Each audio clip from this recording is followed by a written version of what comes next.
Join Edwin Frondozo on the Business Leadership Podcast every week for a unique program featuring insights and actionable items from the world's most successful business leaders. Hear firsthand the exclusive interviews and personal journeys on how today's transformational leaders made it to the top. If it was easy, everybody would do it. That's a line that we use a lot at our office. It's supposed to be hard. It's supposed to be like pushing a rock up a hill, which is how it certainly can feel many days. But it's also a huge privilege to be able to be in a position to found a company and grow it to whatever stage is possible is a really, I think, a deep privilege and something that I feel very fortunate to do. So I think the key is to celebrate the wins when they come and to realize that things are rarely as bad or as good as they look in the moment. This is the Business Leadership Podcast, and I am your host, Edwin Frondozo. Welcome, and thank you for taking the time to join me today. I am happy to have you.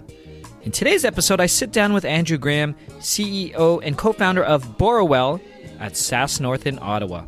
Borrowell is one of Canada's largest financial technology companies that are quickly approaching 1 million users. They help Canadians make great decisions about credit. In our conversation, we discuss the enormous amount of responsibility it takes to lead a startup. Andrew shares his viewpoints on this matter, being the co-founder and CEO who led it from startup all the way to scaling it up to whatever possible growth it may reach. And together, with the responsibility involved, he shares his strategies, practices, tips, and practical ways he could employ to stay on top of his game and reinforce the leadership skills he already possesses. Today's episode is brought to you by Slingshot, a Canadian telecommunications leader in business voice over IP services that empowers the emerging and innovative companies. Slingshot ensures that companies are communicating clearly to their customers, team members, and stakeholders. And unlike traditional telcos and other cloud providers, Slingshot understands what it takes to grow and scale a business. To learn more about Slingshot, go to slingshotvoip.com/TBLP. And with that, here we go. Andrew, welcome to the Business Leadership Podcast. Great to be with you. Well, first off, thank you for taking the time out of your busy schedule, Andrew. We're actually, for the listeners out there, we're at a conference in Ottawa called SaaS North, and Andrew stopping by to discuss a number of things from the panel or his speaking opportunity here, and as well as to share his journey and his experience when it comes to business leadership.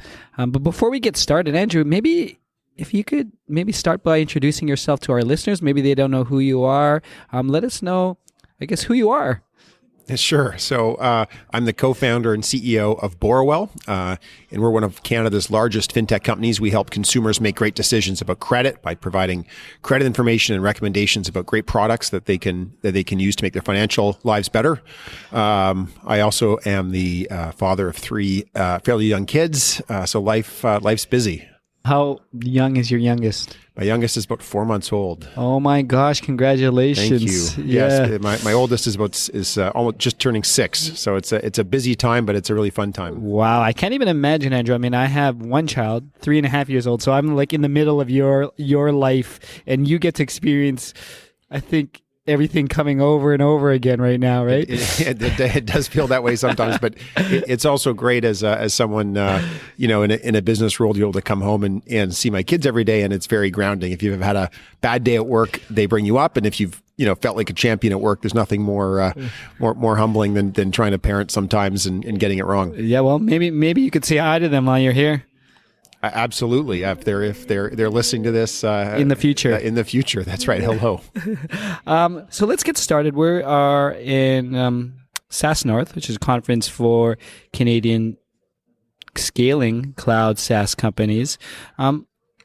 What are you here for? First off, Andrew, and what discussions are you taking part in?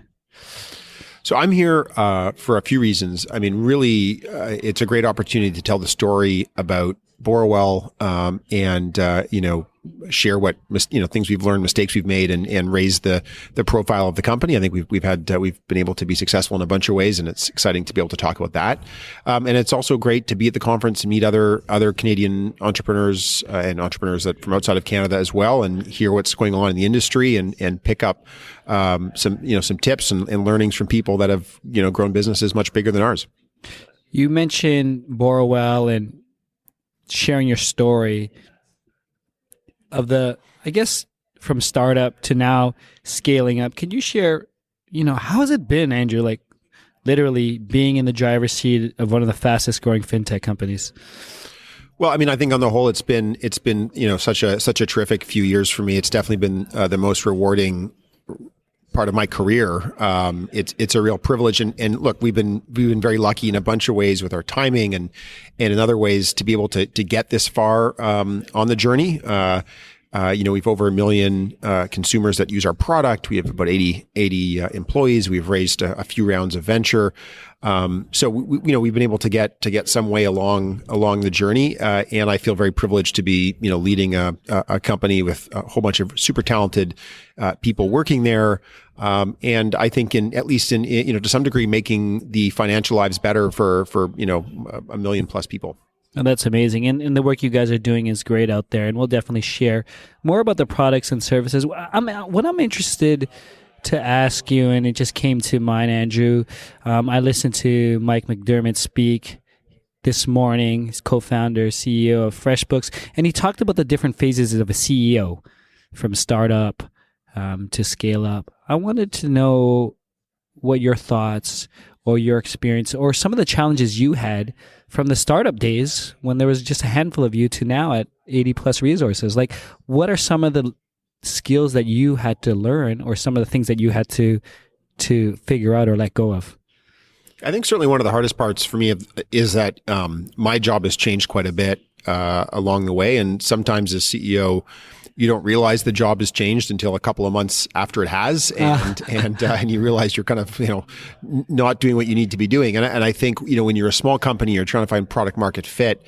There's an opportunity to be involved in a lot of decisions, and you're hiring people that maybe are less specialized.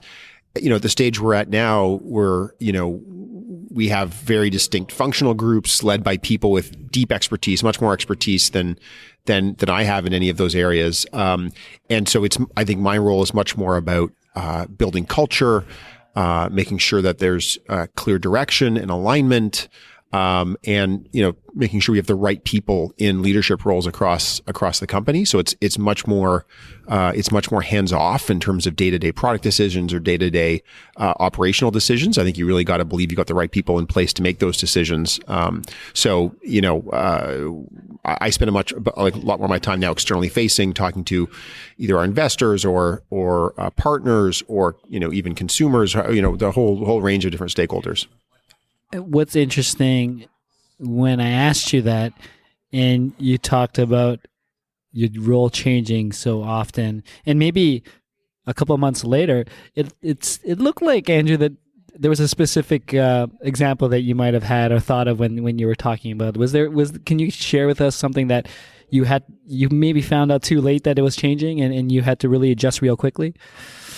I think one of the hardest things is, as we've grown, there's certainly been instances where we've had employees who have been really awesome at one stage and just didn't like it as much, or maybe weren't as good of a fit at a later stage. And that can be really hard because you've got someone that's been in the trenches with you. And especially in the early days, when we were 10 people sort of sitting around a table, you might be sitting beside someone who's just, terrific and has been with you through the really hard times. And as you get better, they sort of need to be in a more specialized, narrow role. They can't be around the table all the time for all the decisions.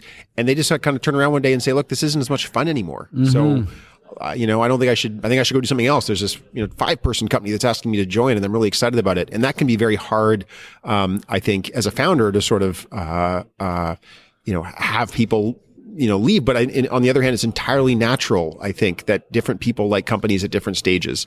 And I think I've sometimes been sort of late to realizing that someone would actually be much happier and more effective at an earlier stage or a different stage company. Right. And a question that came to mind as you were talking about leaders transitioning like yourself and team members, employees transitioning as well because they're not fitting in, maybe not in the role, maybe not the organization anymore. I'm wondering, as a founder, how was it like making that decision to actively let someone go? And maybe they were your friend at the time too. Yeah, I mean, we've had situations where either you've let someone go or else they put up their hand and say like, look, this isn't as much fun as it used to be. And that in some ways that's even harder because you're kind of like, what do you mean it's not as much fun? I think it's a lot more fun. We actually have, what did I say? Team and, yeah, exactly. This is something I did. And again, you just have to kind of realize that different people like things at different stages. Yeah, no, that's great.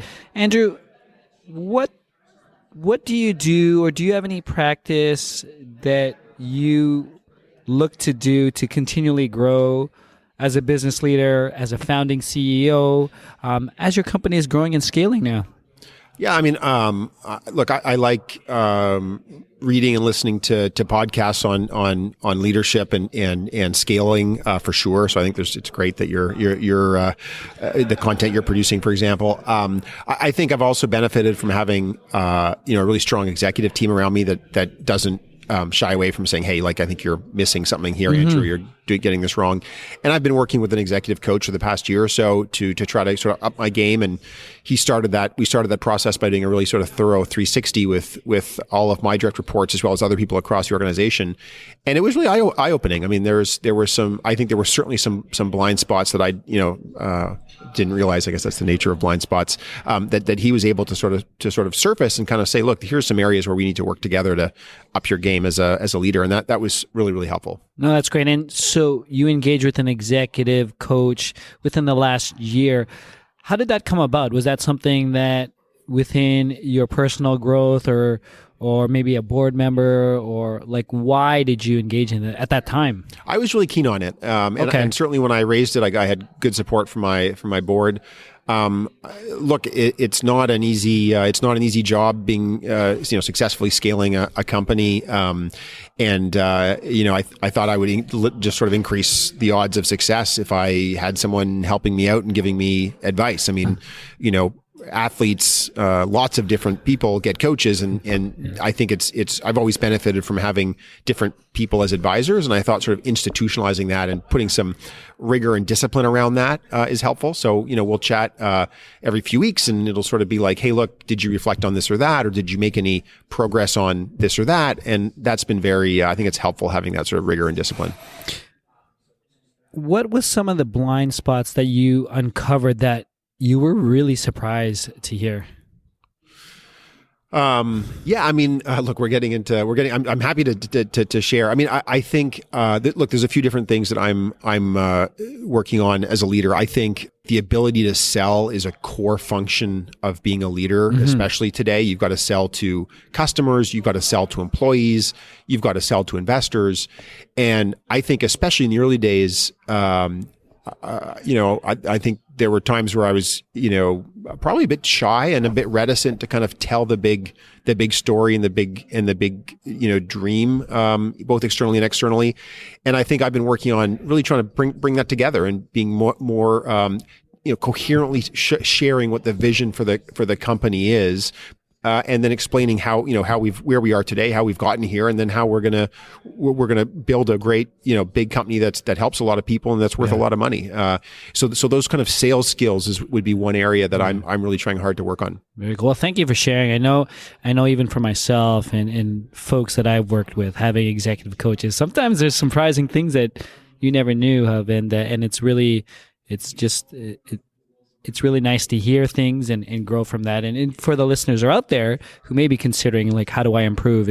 Executive coaching is a huge piece in your game. Yeah, I mean, look, I think if you're a leader, there's definitely things you need to work on. I mean, no one's perfect. That's right. So either you know them and you're working on them, or you don't and you're not. Yeah.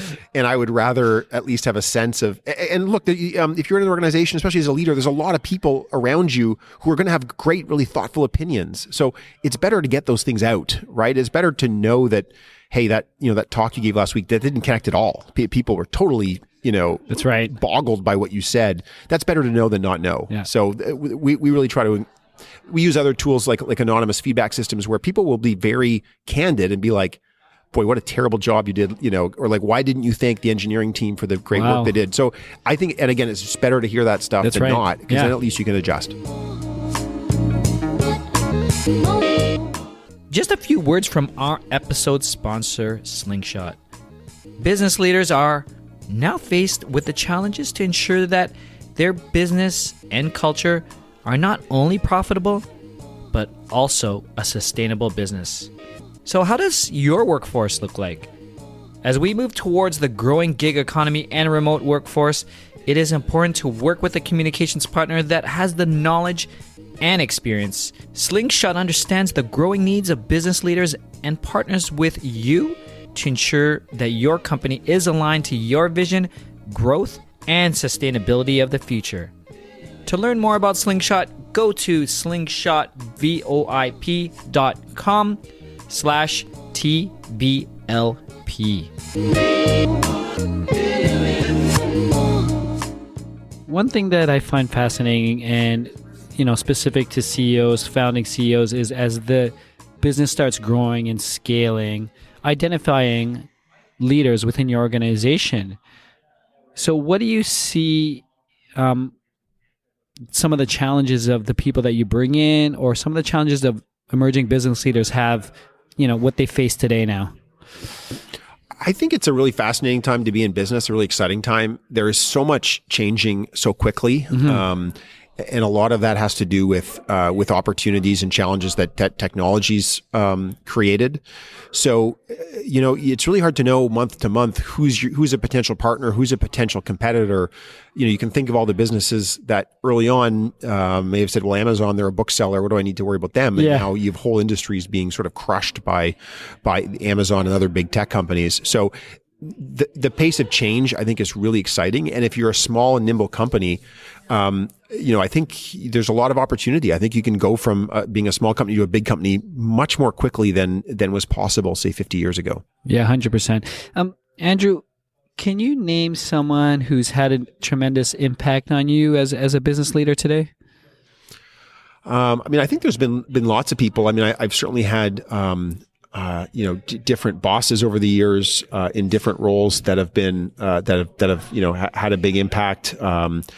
I've been fortunate to work with a great co-founder, Eva Wong, who's I think really helped me continuously sort of up my game and is a real sort of, again, source of truth about things I'm doing well, but also things I'm not doing well. And that's a relationship that I value a lot. And then there's people that I sort of look up to and admire, both here in Canada, like the team that's founded and led Shopify so ably, to other folks, like I think Mike Bloomberg's a really impressive leader who's had a big impact, both in the private sector and in the public sector as New York mayor, and we'll see what happens with his presidential bid. So I think there's a whole bunch of people that I think I've been fortunate to learn from either directly or from afar. Very cool. You mentioned reading early in our conversation. I'm curious, what are you reading right now?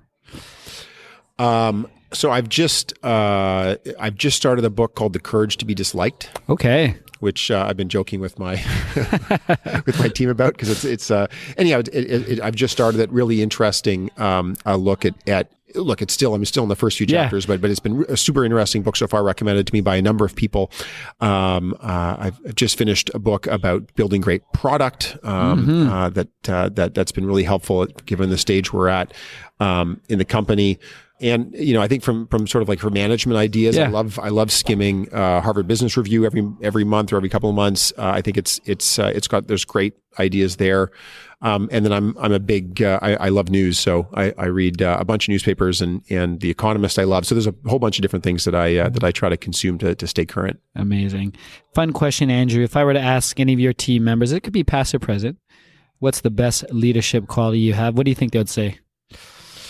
Well, hopefully they'd say something. I think I've done a pretty good job of attracting some great senior leaders along the way. So I mentioned my co-founder. It was I think a pretty key moment to have her join the journey as we built the company and founded the company. And I think we've got a really, really strong executive team right now. So I think I have some ability to be able to identify strong talent and attract that talent, and then ultimately create an environment where they can thrive and have an impact. There's certainly a lot of that I don't know in a lot of areas where I'm not the strongest, and I love being, the someone in the room where I'm learning. It's never a great feeling when you, as a leader, when you think you're the person in the room who knows the most. Certainly not at this stage. I really something's gone wrong if I know the most about a topic that we're talking about in the room. So what else is going on, Andrew? I know there's many news, and you mentioned around Borrowell, but do you have any special projects, initiatives? Could be personal, professional, anything fun that you're looking forward to.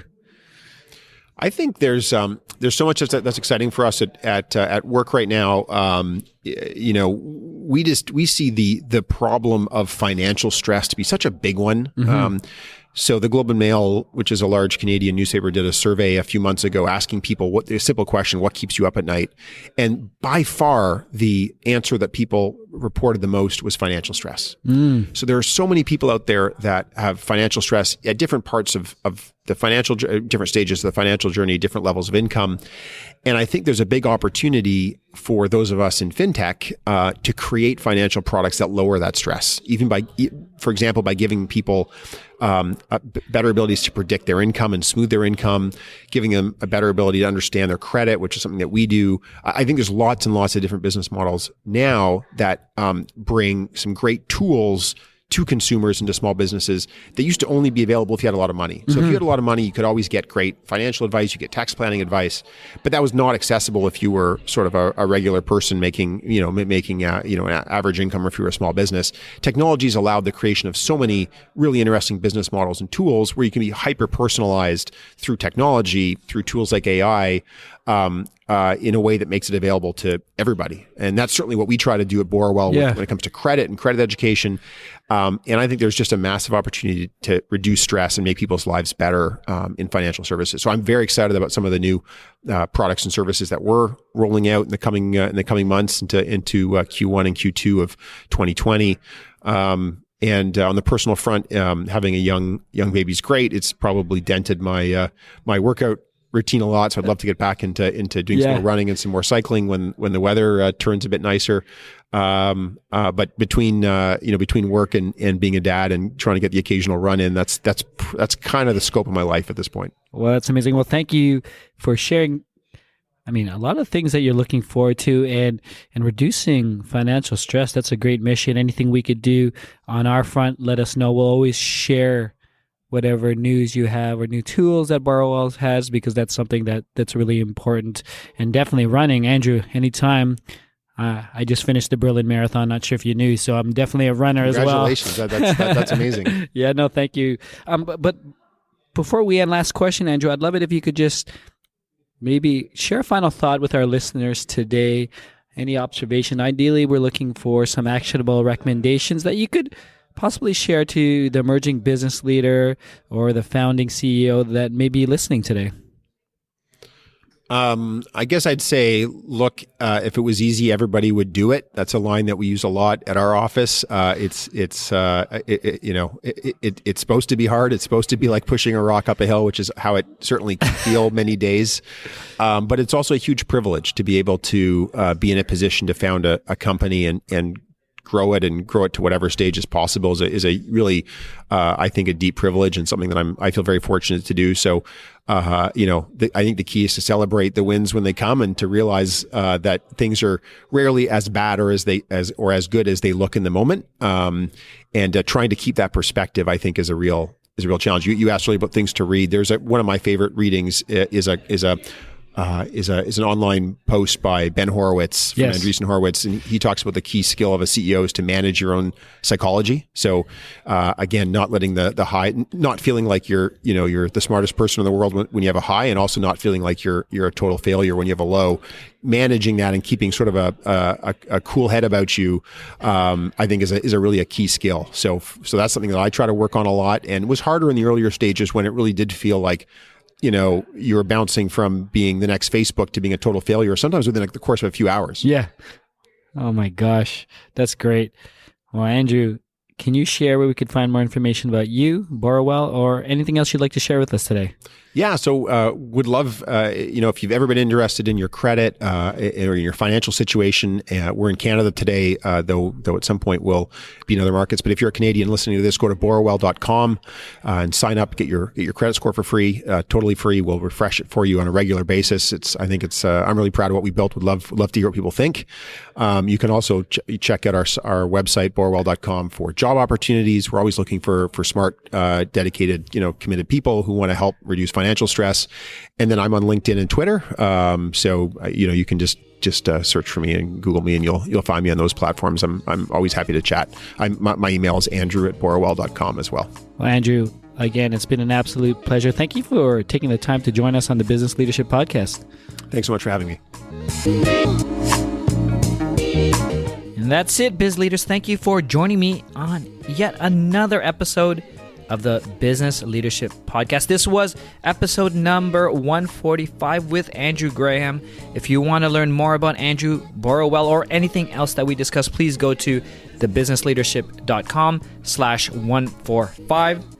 Join me on my private Facebook group where I will discuss this episode, answer your questions, and connect you with other like-minded business leaders.